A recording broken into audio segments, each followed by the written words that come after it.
Herzlich willkommen zu Mutig, anders, unterwegs. Mein verrücktes Handwerkerleben. Praxistipps von und mit Walter Stuber. Guten Morgen. Heute ist ein wunderschöner Tag und ich habe eine tolle Herausforderung in der letzten Woche gehabt. Was ist genügend Werbung? Ihr kennt sicher alle die Allgemeine Bauzeitung. Kommt jede Woche raus, die Allgemeine Bauzeitung. Und in der Allgemeinen Bauzeitung schalten wir regelmäßig auch Werbung. Und diese Werbung ist im Hauptteil ein ganz kleiner Streifen über www.spezialgerüstbau.de. Das war eine Idee vor ungefähr 2 Jahren, regelmäßig Werbung zu schalten in Streifenwerbungen in verschiedenen Zeitungen. Ganz unterschiedlich, es kommt darauf an, wie viele Auflagen die einzelne Zeitung hat. Jetzt hier bei der Bauzeitung liegt der Preis pro Woche ungefähr bei 500 Euro. Das sind im Jahr 25.000 Euro. In anderen Zeitungen ist manchmal günstiger, aber auch extrem teurer. Zum Beispiel die Handwerkszeitung, da kostet es fast 1.000 Euro so eine Streifenwerbung mitten im Beitrag. Und jetzt ist die große Frage, wenn ich hier im Büro manchmal die Diskussion habe, wo können wir denn effizient sparen? Dann heißt bei uns immer als erstes in den Werbungskosten. Wenn ich meine Werbungskosten anschaue auf den Gesamtkostenblock, dann sind wir rund bei 7%. Da 1-2% zu sparen, ist nicht große Auswirkung. Wenn ich 10% spare, sind es 0,7%. Wenn ich jetzt mal den anderen Kostenblock anschaue, das sind die Personalkosten zum Beispiel, da bin ich jetzt bei 49,5%.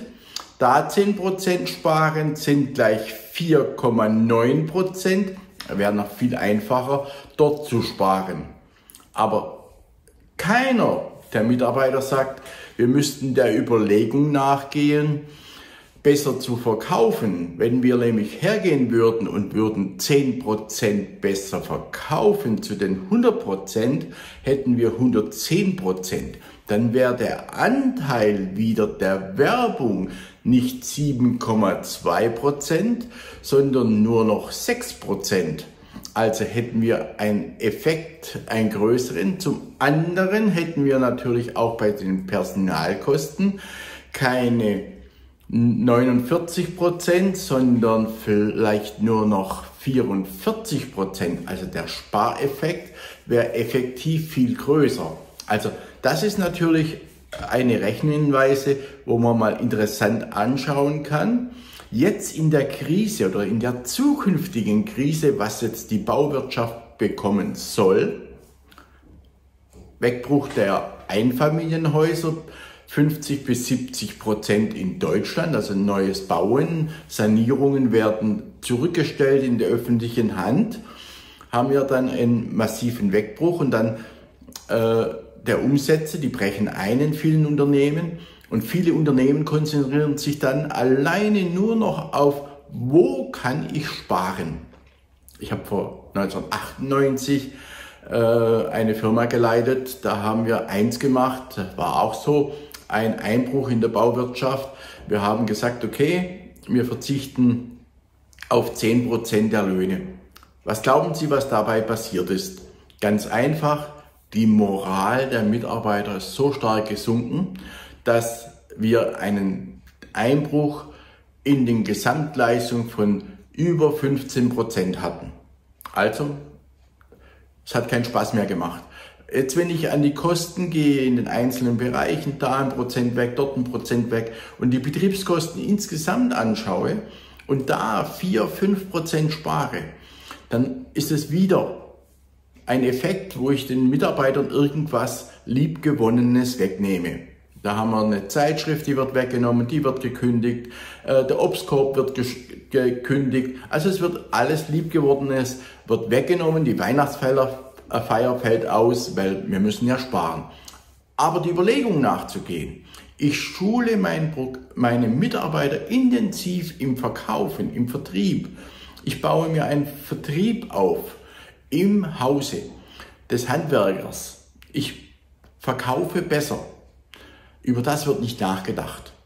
Überhaupt nicht. Wo bekomme ich mehr Anfragen? Wie kann ich den Kunden einen Aha-Effekt rausbekommen? Da ist über Jahre nicht nachgedacht worden, weil die Arbeit war ja da. Und jetzt haben wir noch weniger Handwerker momentan und viele kommen gar nicht mehr hinterher, können Preise aufrufen, was sie wollen. Ich glaube, in einem Jahr sieht es ein bisschen anders aus. Die Menschen halten sich momentan zurück mit ihrem Geld und werden nur noch das Nötigste machen lassen. Und da ist jetzt ganz wichtig, dass ich erstens gut verkaufen kann, fair verkaufen kann, dem Kunden einen Mehrwert bieten kann. Und das kann ich aber nur, wenn ich gut verkaufen kann. Also, schult eure Mitarbeiter im Verkaufen. Das bringt mehr Erfolg, verkauft gut. Und dann braucht ihr an den Kostenrädchen hinten nur minimal drehen. Sicher, wir schauen auch immer wieder die Kosten an. Wo können wir Kosten senken?